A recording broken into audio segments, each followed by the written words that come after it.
Welcome to our channel. We're so excited to have you here today for another captivating story. Before we dive in, we'd love to hear from you. Where in the world are you watching from? Drop a comment below and share your location with us. And don't forget to hit that subscribe button so you never miss an exciting story. We've got something special coming your way tomorrow, and you'll definitely want to be the first to know. Now, sit back, relax, and enjoy the journey as we explore today's incredible tale. Breaking tradition, the shocking decision of a royal guard. David Marshall, a 32-year-old royal guard at Buckingham Palace, stood tall in his scarlet uniform, embodying the discipline and poise required for his prestigious role. From the very first day he donned the uniform, David understood that being a royal guard was not just about maintaining a ceremonial presence. It was about upholding a legacy of service, tradition, and honor. His grandfather, a decorated veteran, had inspired him to follow in his footsteps, and since childhood, David had dreamed of standing watch over the monarchy, a symbol of unyielding strength and resilience. The early morning fog blanketed Buckingham Palace, creating an eerie silence that seemed to heighten David's vigilance as he assumed his post. The tourists had started gathering, excitedly snapping photos, while children found amusement in the unflinching demeanor of the guards. Everything seemed ordinary, just another day at the palace. But David, trained to observe the smallest details, noticed something that didn't sit right with him. Near the palace gates, an elderly man, Robert Turner, was surrounded by three younger men. The older man, though frail and with trembling hands, stood with a dignity that was hard to ignore. His worn suit was decorated with military medals, clearly hinting at a storied past. David could feel the weight of the moment, sensing something was amiss. As he observed, one of the young men, full of casual derision, reached out and tapped on Robert's medals. The action wasn't just disrespectful, it was an intentional provocation. Marcus stiffened but didn't respond. He carried the wisdom of someone who had seen much in life, but his silence in the face of this insult spoke volumes. David's training was clear. He was bound by the strict protocols of the royal guard to remain motionless and impassive, a pillar of stillness unless a direct threat arose. But in that moment, David felt the weight of an internal conflict, his duty to the institution versus his moral compass. Could he stand by and watch as this elderly man, a veteran who had served his country, was disrespected? The answer wasn't clear, but the unease within David was palpable. His disciplined mind raced, wondering if today would be the day where his unwavering commitment to protocol would clash with the call to do what was right. As David stood in his rigid stance, the stillness of the morning was interrupted by the increasingly tense scene near the gates of Buckingham Palace. The young men were not letting up, and the growing unease in David's chest was impossible to ignore. The elderly man, Robert Turner, seemed composed, yet David could see the subtle signs of discomfort, his trembling hands, the tightness in his posture, as one of the men continued to taunt him. David's trained eyes picked up on every detail. The young man who had tapped on Robert's medals now reached out again, this time grabbing the largest medal with a mocking smirk, pulling it forcefully from Robert's chest. Robert staggered, but he quickly regained his balance, his eyes unwavering. It was clear that he wasn't afraid. Instead, he exuded the quiet strength of someone who had seen far more intense battles than these petty provocations. Yet, despite his calm, it was evident that the humiliation was taking its toll.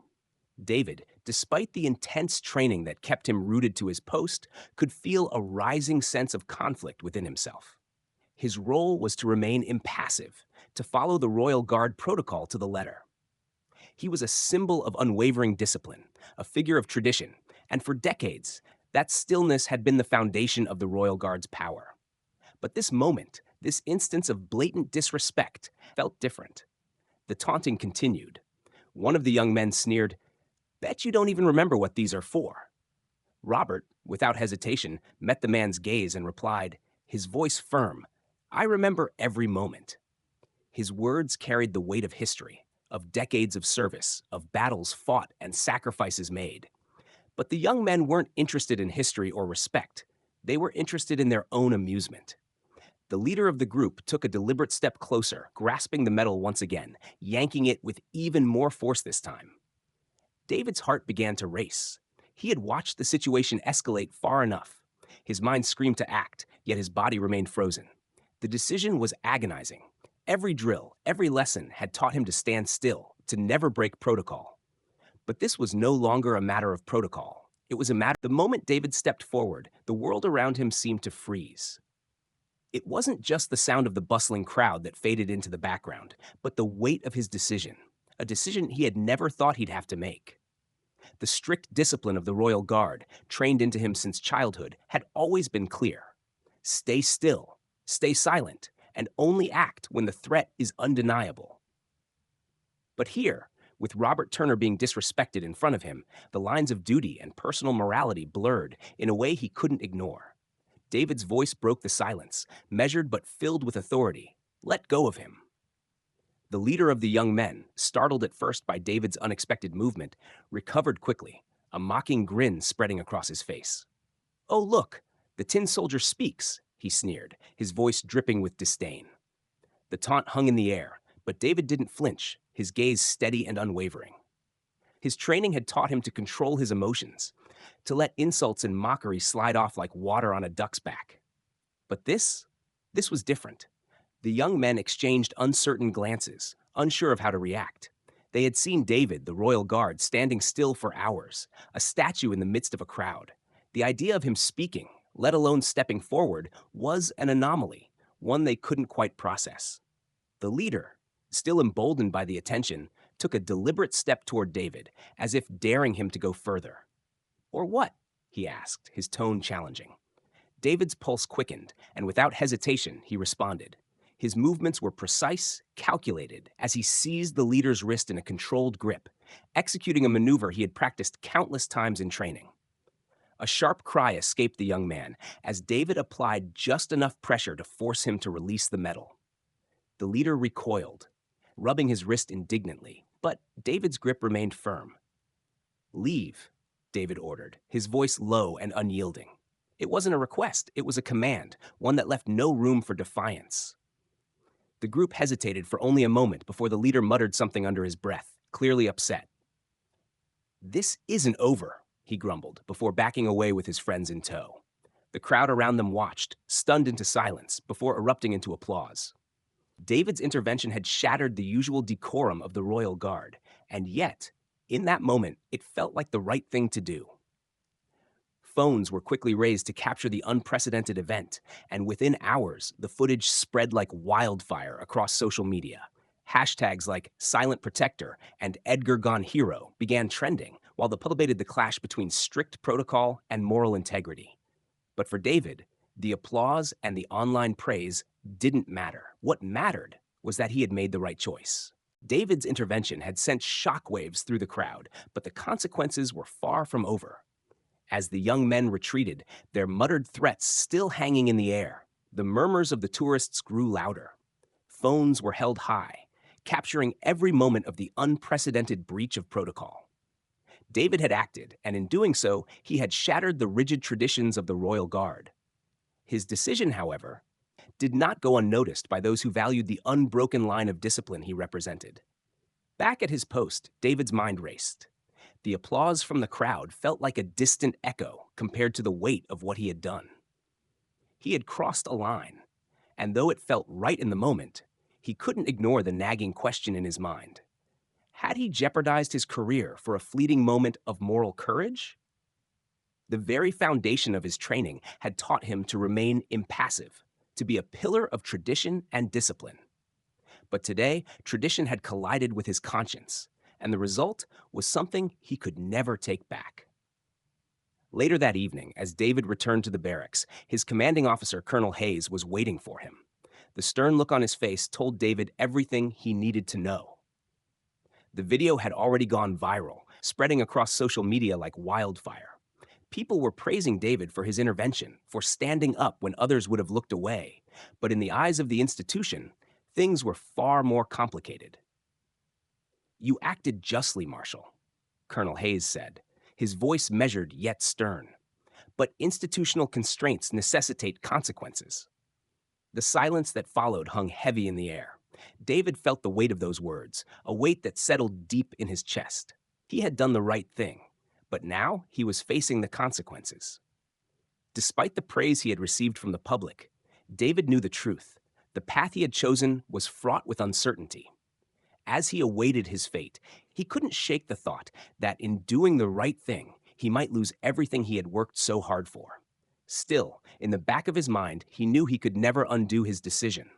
He had chosen integrity over protocol, and now, only time would tell how far that would carry him. Days passed since the incident, and while the video footage of David's intervention continued to spread across social media, the consequences of his actions loomed large. The public's praise was overwhelming. Hashtags like Silent Protector and Edgar Gone Hero flooded platforms with countless messages of support. Yet for David, the accolades felt distant. The reality of his situation was far from the applause. He was now under administrative review, with his career hanging in the balance. The weight of his decision, once so clear and resolute, now felt like a heavy burden. The following evening, as the golden hues of the setting sun cast long shadows across the barracks, David stood at attention, lost in thought. His mind kept returning to that moment, when he had broken from his post, when duty and morality collided. He had acted instinctively, driven by the need to protect, yet now he faced the consequences of defying the Royal Guard's strict code of conduct. It wasn't just a matter of personal pride. It was about the very foundation of what it meant to be a Royal Guard. Just then, the rhythmic tap of a cane echoed through the courtyard, interrupting his thoughts. David turned to see an elderly figure approaching, Robert Turner. His worn suit and array of military medals were immediately recognizable, though it was his knowing smile that caught David off guard. The old man paused, his cane tapping the ground softly, and met David's eyes with a steady gaze. "I had a feeling you'd face repercussions," Robert said, his voice warm but tinged with experience. David chuckled lightly, appreciating the older man's wisdom. "Minor inconvenience," he replied, trying to mask the uncertainty he felt deep down. Robert extended an envelope, its seal unmistakable. David hesitated for a moment before accepting it, his brow furrowing as he saw the royal seal stamped on the front. He opened it cautiously, his eyes scanning the contents. The letter, however, wasn't a reprimand. It was a commendation for his actions. "They're acknowledging your actions," Robert said, his voice firm. "This isn't a reprimand, David. It's a recognition of your moral integrity." David's heart skipped a beat as he processed the words. Instead of being punished, we'd love to hear your thoughts on today's story. David Marshall's decision to break protocol and intervene when faced with injustice raised important questions about the balance between tradition and moral responsibility. What do you think?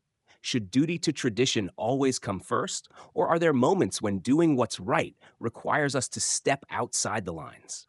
Do you believe David made the right choice, or should he have adhered strictly to his role as a royal guard? We also want to know where you're watching from. It's always fascinating to see how far our stories reach. Share your thoughts in the comments below, and let's discuss what integrity and duty mean in today's world. Don't forget to like, subscribe, and hit the notification bell so you won't miss our next story, which promises to be just as engaging. Your support means the world to us. And we're excited to continue this journey together. We can't wait to hear your perspective, so let's keep this conversation going. Thank you for being part of our community, and see you in the next video.